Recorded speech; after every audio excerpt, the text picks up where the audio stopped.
everyone, welcome back to my channel. My name is Heather and today I am here to talk about all of the books that I read in September. This is long overdue, but I've finally had a chance to sit down and talk about these lovely books. The early fall is always an extremely busy time for me, mentally and physically, so I feel quite pleased that I managed to read as much as I did.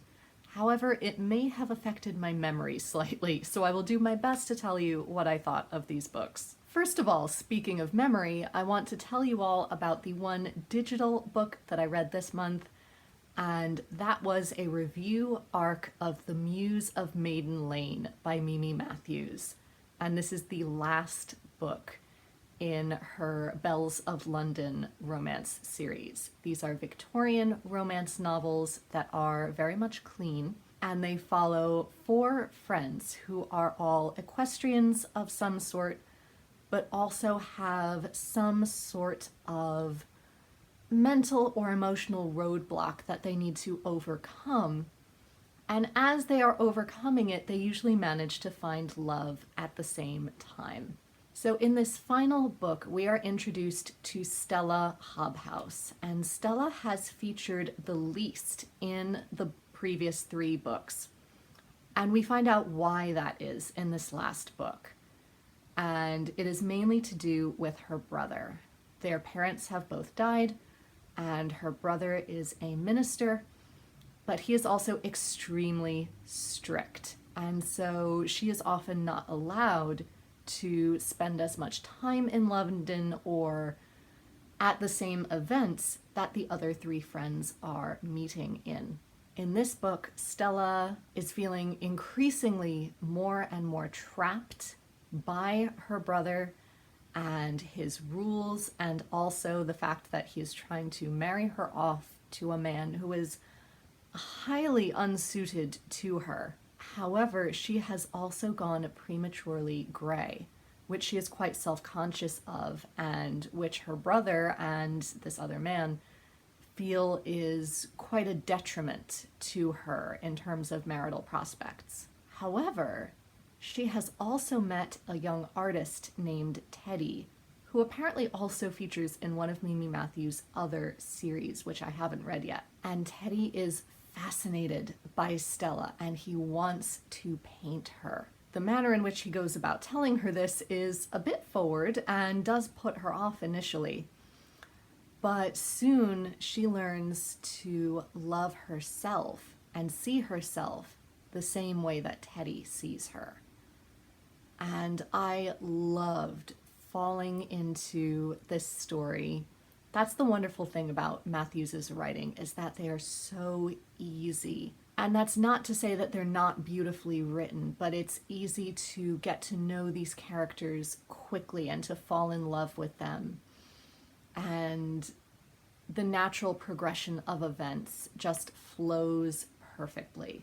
This book also has great disability representation, as Teddy is also wheelchair bound, and that forms an important part of his character, as I believe he wasn't always a wheelchair user. So we get to see his emotions as he adjusts to this new way of life. And of course, how Stella and everyone around him reacts to that, and what that might have been like for a disabled person in the Victorian period. I found that all really quite believable. As with all the other books in this series, and indeed anything that Mimi Matthews writes, I highly recommend it.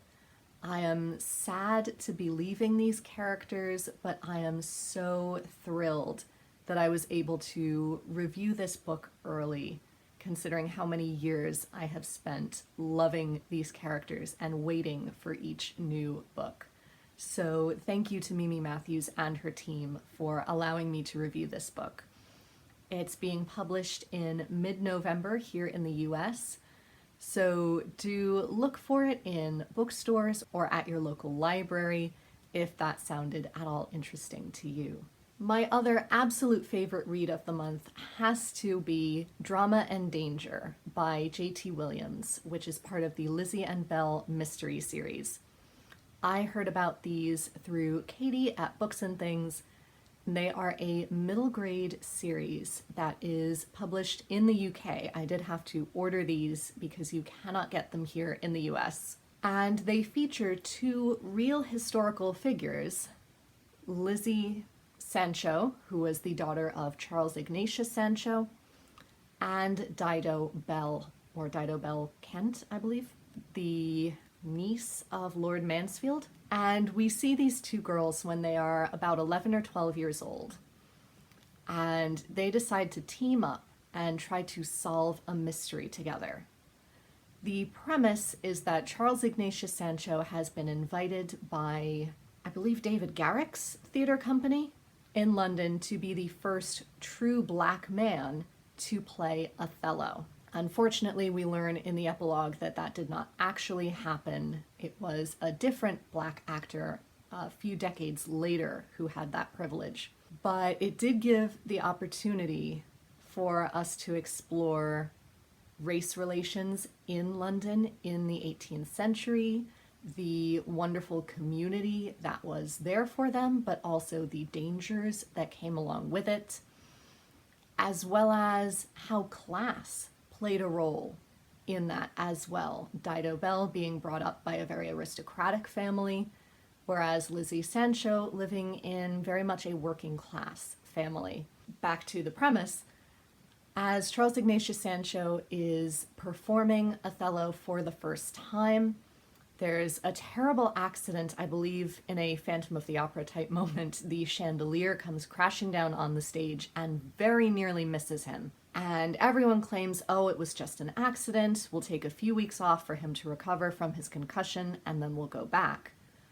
But both Lizzie and Belle saw a mysterious figure lurking inside and outside of the theater just before that happened.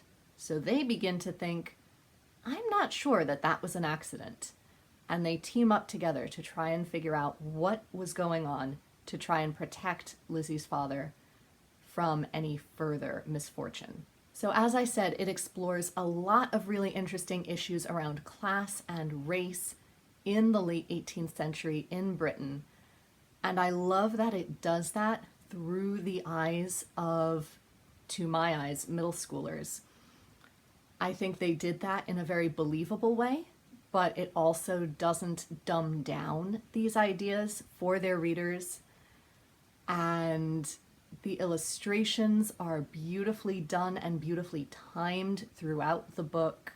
I just adored it so much. And I realized why this is so perfectly aimed at this age group without dumbing anything down. And that is that J.T. Williams was or is a teacher herself, which made it extra wonderful. And I wish we had more books like this in the US for historical figures of color of our own. Aside from Frederick Douglass and Harriet Tubman, wonderful as they are, I feel like they have been a bit overdone. But surely someone like, I don't know, Phyllis Wheatley would make a wonderful parallel for this series. But that being said, I absolutely loved this, and I can't wait to read the second one. I think I'm going to save it for around Christmas time, because I think that would be just a lovely time for another middle grade mystery. Speaking of Katie at Books and Things, I also finished The Trouble with Mrs Montgomery Hurst towards the beginning of September.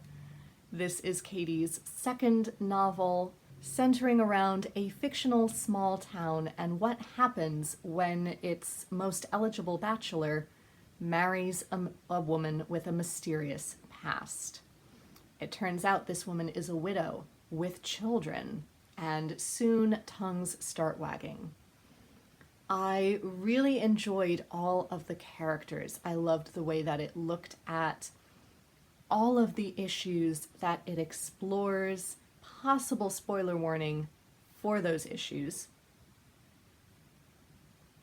Issues such as domestic abuse, and there are also LGBTQ characters, which I could tell she based very heavily on the Diaries of Anne Lister, which I know she really enjoyed over the past year, and rightfully so. I love them too.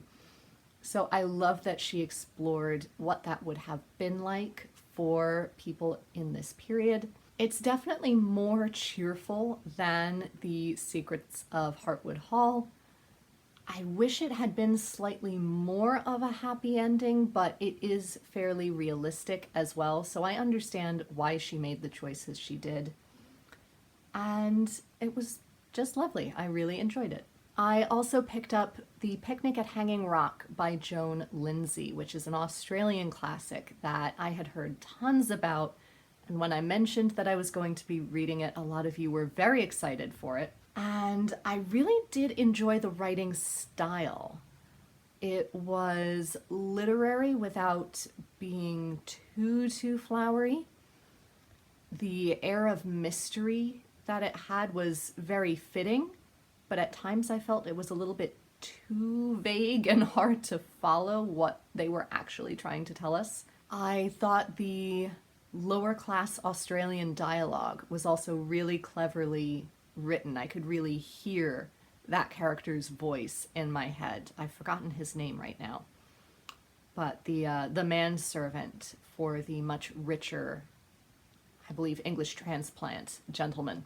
So I really enjoyed all of that. I felt with it being deliberately vague as to what had actually happened to these girls who disappeared at the school picnic, I feel like we got some kind of an explanation, but not quite.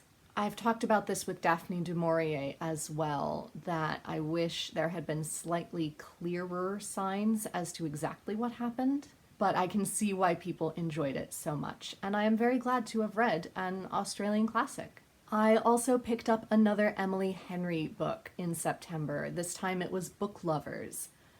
I really enjoyed this one. I think Beach Read is still my favorite, but this one definitely makes a close second. This is an enemies to lovers style romance about two book editors from New York who both end up in the same small town in North Carolina, I want to say. And we find out why they're both there, and the true reasons why they're there are much deeper than are initially apparent. And of course, romance blossoms, but they also come to understand themselves much better as well, and their families. And it was really quite delightful because Emily Henry goes for realism in everything she does. I think that's one of the main reasons why her novels are so popular. There was quite a sad element running throughout. There are heavy themes of grief and loss and change. And given how busy I was, and I had a very rough time towards the end of September, I wasn't quite ready for those in a romance novel. But I still quite enjoyed reading it, and there was still a happy ending for everyone, which was quite a relief. And then finally I picked up The Bookbinder by Pip Williams, which in the UK I know goes by The Bookbinder of Jericho. I hate it when they change titles for the US, but there we are. This is, as the sticker says, the sequel to The Dictionary of Lost Words, which came out a few years ago and which I really enjoyed.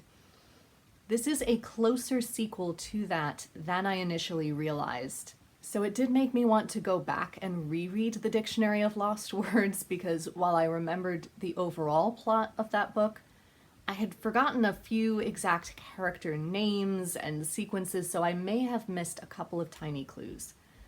But as the story went on, I definitely remembered the overall progression of events and why certain major things were significant. But this follows a completely different character. This follows Peggy, who is one of the girls working in a bindery in the Jericho neighborhood of Oxford. She and her twin sister Maud have lost their mother sometime in the recent past, and so they are working in the bindery together. Peggy is very ambitious. You can tell early on she would do quite well in academia or with more formal education, but due to both their finances and the fact that Maud definitely has some sort of learning or social disability, I've seen a lot of people say that she is autism coded. That may or may not have been what Pip Williams was going for, but she definitely needs a lot of care. And so because of that, Peggy hasn't been able to pursue those dreams. And I did find that relationship hard to read. I agree with Katie at Books and Things on that point, but I would take that point one step further, in that a lot of Peggy's relationships I found very hard to read. Her friendship relationships, her romantic relationships, her familial relationships, there was something off about all of them. There was something slightly adversarial about a lot of them that just didn't feel right. And I realized you can't dictate the way someone lives their life, but at the same time, it didn't make for comfortable reading. And I couldn't quite understand where some of that friction in those relationships was coming from. Sometimes it was clear, but sometimes it wasn't always. As they're working at the bindery, you not only see those relationships play out, but it is also against the backdrop of World War I from the home front.